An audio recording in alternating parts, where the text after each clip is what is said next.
From 2Keto LLC, it's the Obesity Code podcast with Dr. Jason Fung and Megan Ramos. Each week we bring you lessons and stories from the Intensive Dietary Management Program in Toronto, Canada. I'm Carl Franklin. And on the show today, self-forgiveness.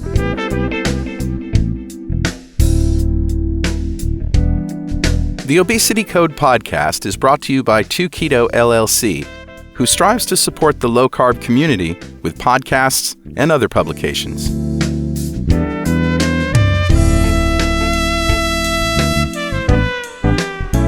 Today's show centers around patient Diana Blank, who learned that the only way to stay focused on her long-term weight loss is to forgive herself when she slips up. Like most of us, Diana struggled with yo-yo dieting her entire life. I've had, obviously, a history of weight issues. I've been up and down probably since I was a teenager. And I've managed to lose and regain probably a spread of about 100 pounds. After I had my two children, I have two daughters, and I had them finished having children in 2012. I started low carb, and my husband also did that with me to try and lose weight again. I learned about low carb actually through Dr. Mercola. Dr. Joseph Mercola is a doctor and nutrition activist who sells products and offers free low-carb information online at mercola.com, MERCOLA.com. And I tried doing that. My husband did it at the same time, and he did great. He lost 60 pounds just going low carb. And I was low carb for a year and a half and maybe lost 20 pounds.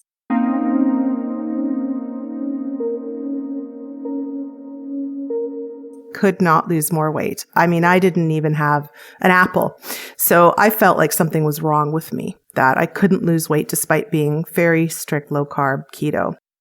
My husband's very supportive. I'm very lucky to have a supportive family member, and he did a lot of reading and a lot of online research. And I was really excited when he found Dr. Fung, and I also felt very fortunate. I live in the same city, so I was able to get an appointment. And I remember going in there with my husband and feeling like something's just wrong with me because I can't lose weight despite doing what I've learned to be, the best type of diet.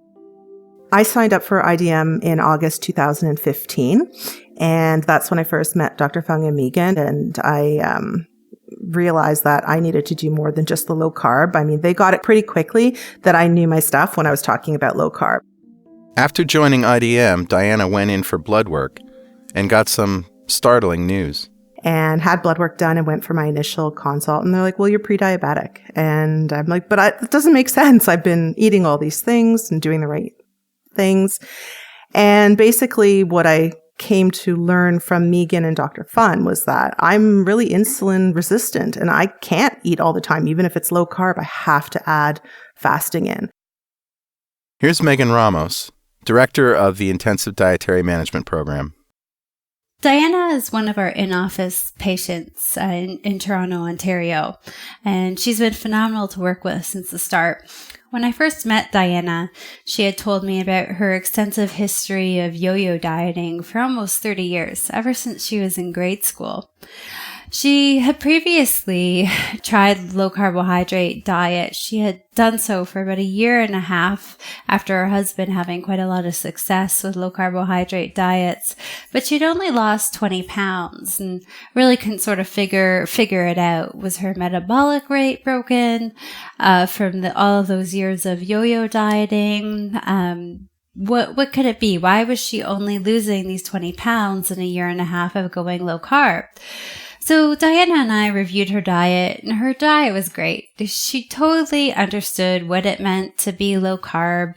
Her protein wasn't through the roof, and when she did overconsume protein, she was aware that she overconsumed protein. Her carbs were great. Her fat intake was great. She was definitely eating just enough, just into satiation. Now, sometimes when people go low carb, high fat, their weight loss is sluggish and it's slow, or they don't experience experience weight loss because they're eating beyond satiation. But this was never something that Diana did. She had pretty good discipline. When she was full, she stopped eating. There's a couple things here to take into consideration. When insulin levels are so high, and Diana's insulin level was really quite high, going low carb, high fat sometimes just isn't enough to lower that insulin level. So Diana's baseline insulin level was extremely high. I can only imagine what her fasting insulin would have been prior to her 1.5 years of doing a low carbohydrate diet. I'm sure it had come down some, but it was just so high that it was taking too long to come down to actually achieve weight loss. So insulin's a fat-trapping hormone, and when you have plenty of it, toxic levels of it circulating in your blood, all it's doing is collecting fat. And when you're storing fat, it's not possible to burn fat. You can't do both at the same time. So this is where the fasting comes in. The fasting really accelerates the reduction of insulin.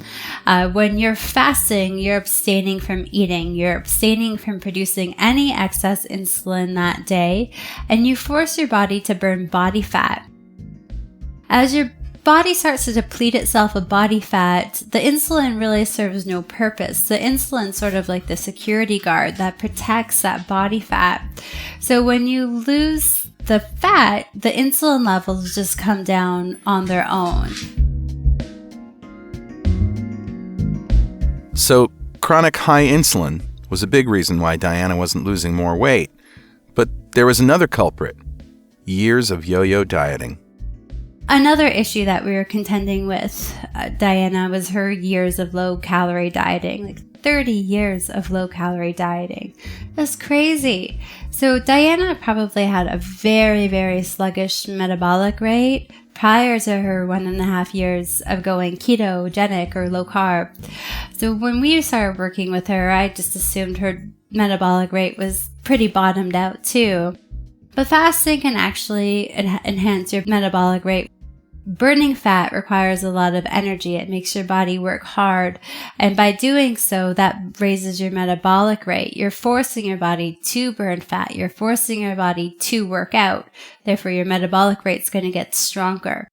Your metabolic rate, also known as basal metabolic rate or BMR, is the minimal rate of energy expenditure per unit of time while at rest. So it turned out that intermittent fasting was working for Diana. It was really eye-opening, and I felt like there was actually finally something that would work. So, despite my best efforts before, it wasn't enough. So this was a way to help.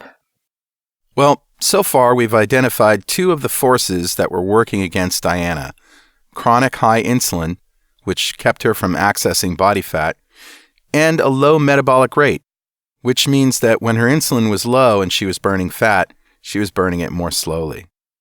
Here Diana talks about one of the reasons why she believes her insulin was so chronically high: stress. I've had roller coasters. So when I do well, I do really well. And I've had some significant stresses since I started with the program that have led me back to old habits. Then I've had some clearings of some stress and wanting to return and get back into it. So, I've done really well. And when I do well, I'm a great role model. And, I'm very, very pro fasting. I when I'm into it, I love it. It feels amazing. I don't know why I ever end up stopping, but those evil stress monsters go back to their comfort place, which is eating garbage, which I shouldn't. And I know it. I also have Crohn's disease, and I got into a flare-up, and that's a really tricky one because you crave carbs. They're simple. They're easy to eat. There's no fiber, and fiber is not your friend when you have inflammatory bowel disease, but it's something that you have to find a balance with. So I was off and downhill for quite a while from April 2016, and I did keep in touch, but I stopped going to appointments, to be honest, mostly because I felt embarrassed. That I felt like I was failing. And I did keep in contact with Megan and explain to her what was going on. And she was basically basically my cheerleader on the side, that she totally understands. This is normal. This is okay. Anytime you're ready, we're here for you. It was in about January of 2017 that I felt, okay, I think I've managed my stress enough that I'm ready to go and really get some more support one-on-one or in the groups. And I went back and I was doing well again until August of 2017 when I had another stress bomb. I was involved in some lawsuits and things. I just could not deal with life. And I got sick and I wasn't doing well with my Crohn's, and I let Megan know again, and she said, that's okay, we understand, and whenever you're ready. And so it took me a while, but January of this past year, 2018, I went back, and I've been trying to low carb since, and then I've been actually quite strict since March, and I'm doing well. And I'm making myself more accountable now by making myself go more often. And the challenge is always going to be not allowing those stressful events in my life to turn into an eating binge for comfort. And this is where we arrive at the theme of today's show, self-forgiveness. Everybody slips up, and we can all think of reasons to justify that, but it doesn't matter. What matters is that you get right back on the horse the next day. One of the things that I always know is I've got the support of my family, and also Megan's amazing. She does nothing but praise me for being human and says that everyone goes through this, even people that you might think are perfect and never fall off the wagon. It's not true. Even her and Dr. Fung eat things sometimes they shouldn't, and it just makes you feel human again. Diana was beating herself up pretty badly every time she fell off the horse. And if she hadn't learned how to forgive herself and move on, she may not have had the success that she did. So what has happened when I've fallen off the wagon is I've had a stressful event. I've had some previous skeletons in the closet come back to haunt from, old business ventures and work things. And they've been very difficult to deal with. And I think what happens is I just go, whatever, tonight I'm going to have this. And I've done that in the past, but when I'm really feeling good and I do the fasting, I just fast for a couple days and I don't really need to worry about it. The problem is when that mentality doesn't come back and I just keep on riding the wave, well, just one more meal like this, or I'll just have this, or my kids will have it and they want to have it, so I'll have it. And it's just really easy to get on that slide and keep going down. It's really, really hard to stop yourself sometimes. And I've done it many times. I've seen postings on the groups where people say, well, I'm just getting back on the wagon. And it's common, and I've gone through it too. And I think one of the most difficult things is not beating yourself up over it, is letting it go and getting back on track and knowing that you can always get back on track. The biggest challenge is allowing yourself forgiveness and just moving on. And that's something that's taken work. Sometimes I can get back into something quicker than other times. One of the benefits with this lifestyle is it's so flexible, and I feel like it's the absolute best and correct thing for me is I know that when I decide I need to stop and get my life back on track, it's effective, and it's effective very quickly. And I know that it's not like other diets where you try it and then, you're on it for a long time, it works, then you can't get back on, and then it gets harder. This, I just feel you can pop in and out of your life so easily. And I think that's one of the reasons, maybe it's not great to put it on pause, but you can just take it off on pause anytime. As she mentioned before, Megan Ramos and the staff at IDM encouraged Diana to not beat herself up, to get back on the horse, and that was really important. Here's Dr. Fung. One of the things that we do in our intensive dietary management program is we try not to get on people. And some people need a bit of a sort of kick in the ass. And that works for some people. And we do try and do it sometimes, although most of the time we don't have to, because people usually beat themselves up a lot for their so-called failings. One of the things that we try to do is educate more than anything else. And one of the things we want people to understand is that we don't see obesity as their fault. I see obesity as a failing of the medical community to provide the correct advice that people need to lose weight and not be diabetic. That is, to be specific, I think that we should tell people that eating sugar, eating all the time, like multiple snacks throughout the day, 6 meals a day, sort of thing, is fattening. I think eating a lot of refined carbohydrates is fattening. So one of the things that we see a lot of is this sort of slip up. And this is why we sort of insist on following people over the long term, because diet is not about a 3-month or 6-month weight loss.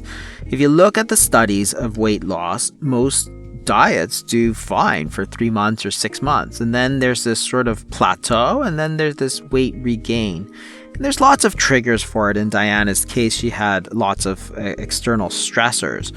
But we see this all the time, that people start to slip up, and it happens all the time. So we don't have to beat people up over it, because they know they've slipped up. They can see the numbers on the scale as well as we can. We're here to help. We're not here to berate people.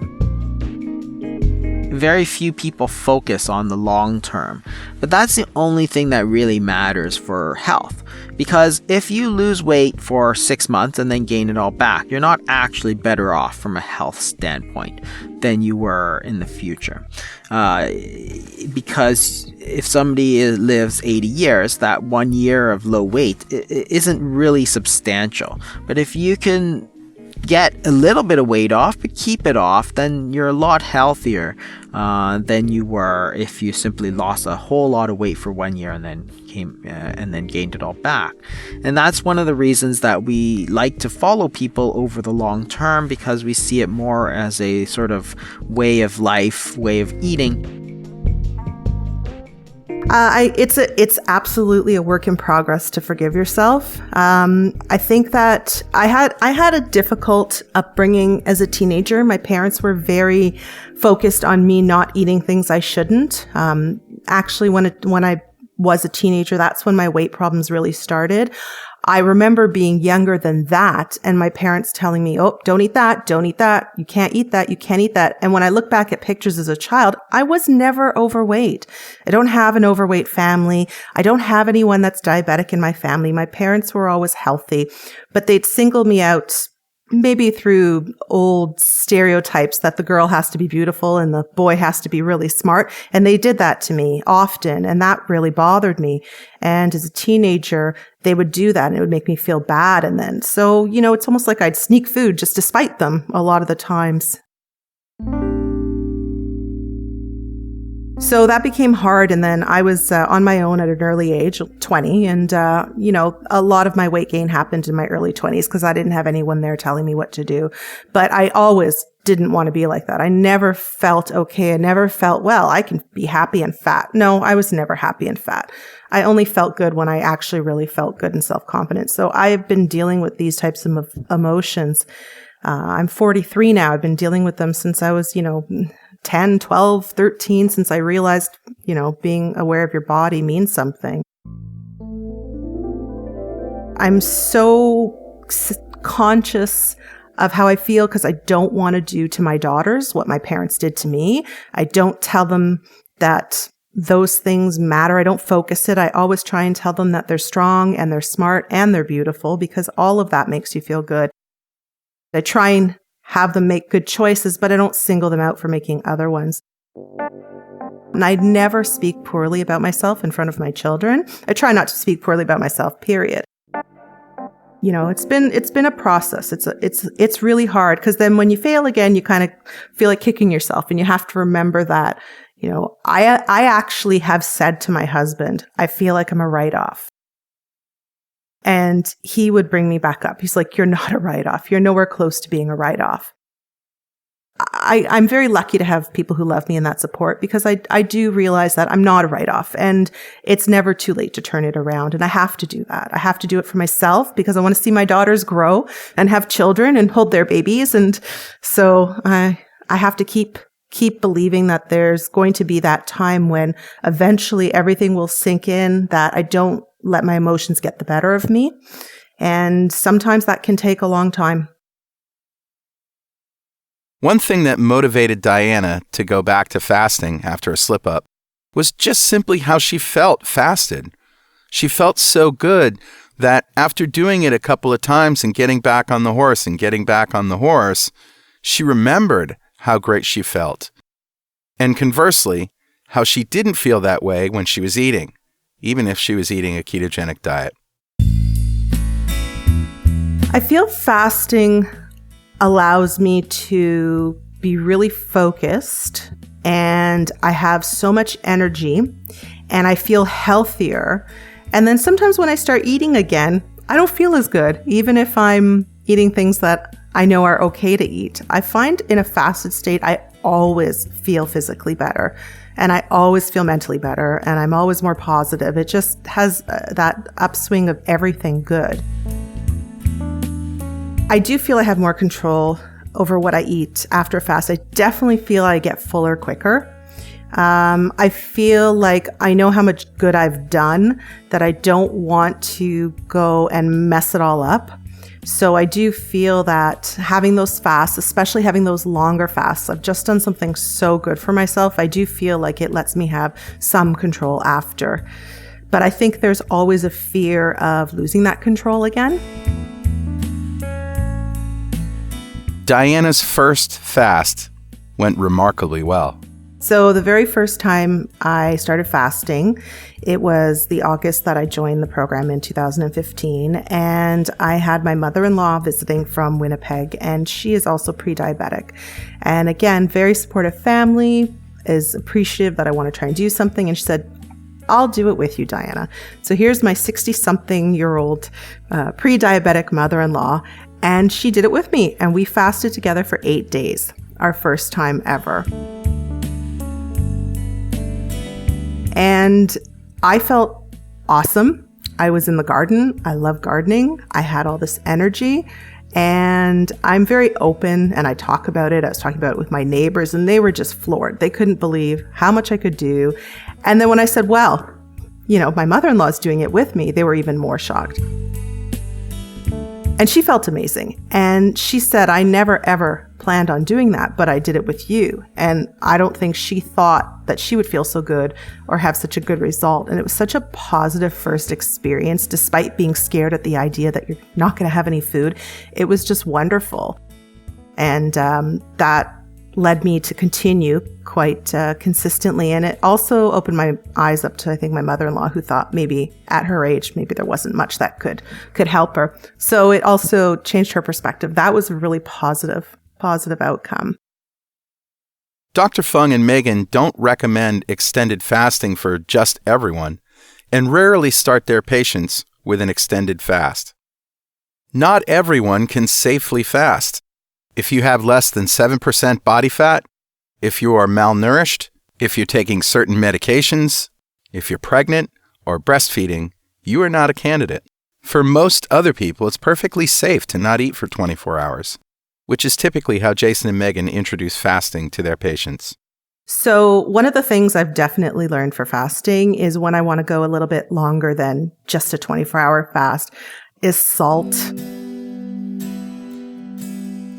When insulin is high, we reabsorb back sodium that our kidneys have already filtered out.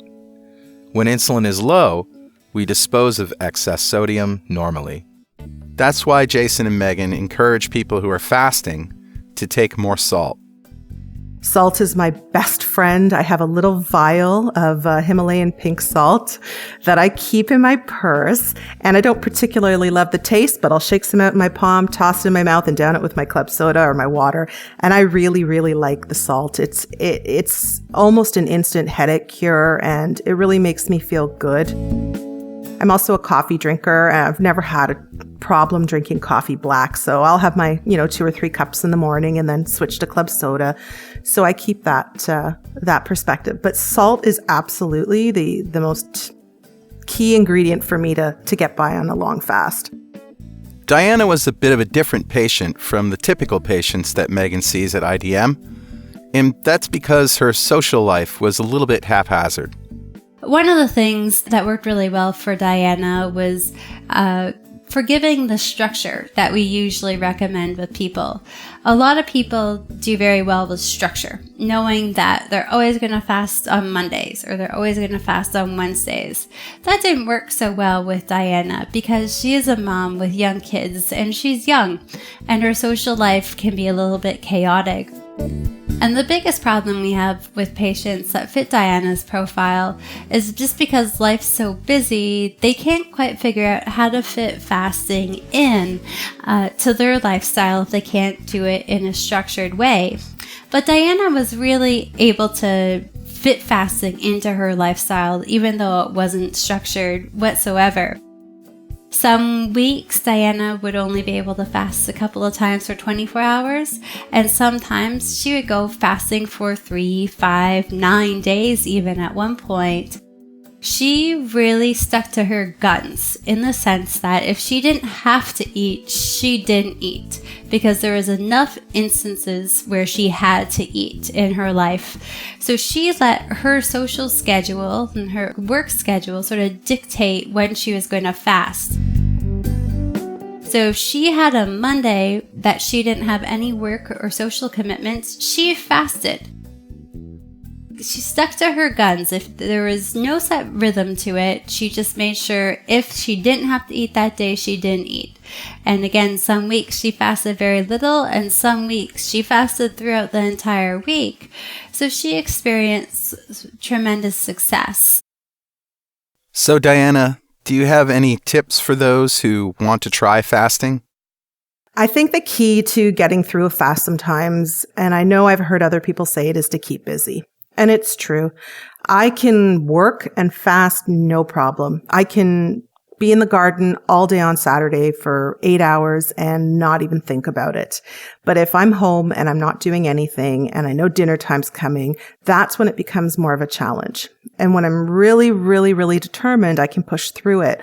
But when I have things to do, it's very, very easy for me to fast. It's boredom that's the culprit to a lot of downfalling. When you fall off the wagon, what do you typically do to get back on it? So when I've had a bad few weeks or maybe even months, if it's been really tough, I know the easiest way for me is to just go back to like a high fat diet. This past time when I've had to, get my life back on track, I had a really, really fatty diet for a couple of days just to get off the sugar. So I'd have sauerkraut and bacon and smother it in sour cream and make tons of guacamole. And I make like a homemade mac and cheese and I do it on roasted cauliflower and it's great. And those are so heavy and so delicious that I really, really was satisfied. And then I just keep eating keto until I don't feel those highs, those spikes, those up and downs from not having sugar. And then once I've done that for about a week or two and I feel good and I feel like I can start, then I'm like, okay, that's it. Tomorrow, that's it. I'm not going to eat. And that has been fairly successful every time I've needed to get back on. Tell us about your weight loss since joining IDM. When I did start doing the intermittent fasting, I did weigh myself and I was close to the 260s. And it didn't take long for it to start coming down significantly when I was doing intermittent fasting. Before my first hiccup with stress and my kind of some life-changing events, I did manage to lose about 50 pounds or so, in about 5 months, which I've never been able to lose that much weight that quickly. So it was obviously the right thing for my body because I was responding so well to it, and I didn't exercise at all. I was about a size 18 and I got down to a size 12, which was very good. I'm about 16 now, but I've lost weight because I had regained some. So I'm working back down towards that goal and I know I'll get there. So just a matter of time. That's the right attitude. If you're in it, be in it to win it for the long haul.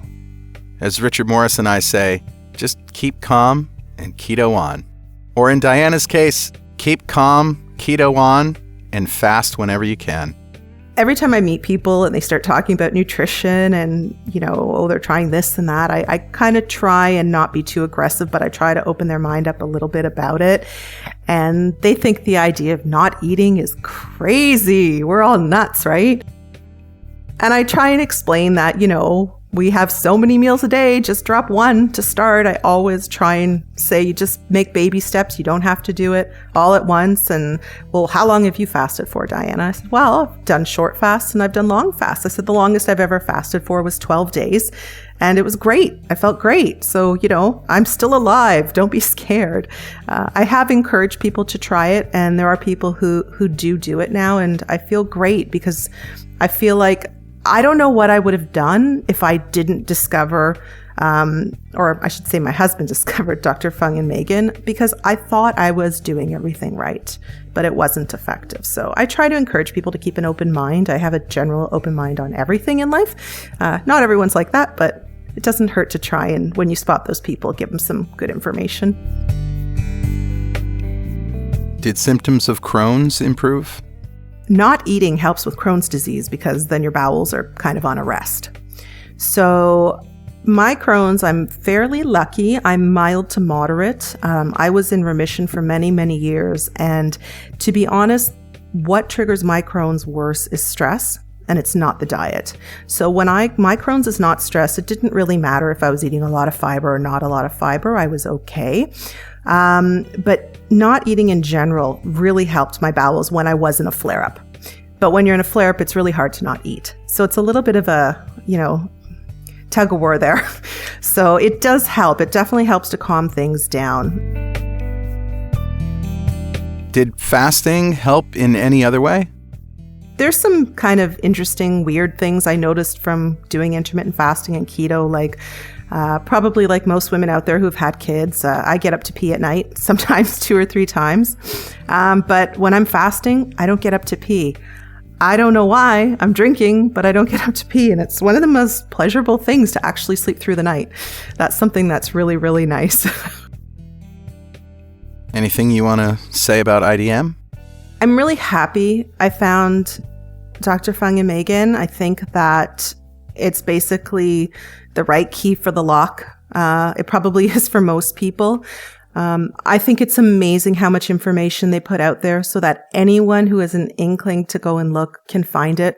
I think that's a lifesaver for so many people. I mean, I'm Canadian, live in Canada, have great healthcare, have access to physicians. Not everybody has that other places. So, this advice is so helpful. It's wonderful. And I've never met anyone quite like Megan Ramos. She is a cheerleader through and through, whether she's jet lagged, sick, having personal issues. She is always there to support people that are looking for help from her. I can't say enough things about her. She's probably one of the most amazing people on this planet. Congratulations, Diana. Your story is inspiring, especially for people who feel like they're at the end of their rope. Well, that's our story for this week. You've been listening to the Obesity Code podcast, lessons and stories from the Intensive Dietary Management Program. The Obesity Code podcast is brought to you by 2Keto LLC, who strives to support the low-carb community with podcasts and other publications. And you can support our mission by making a monthly pledge, no matter how small, at patreon.2keto.com. I'm Carl Franklin. We'll see you next time.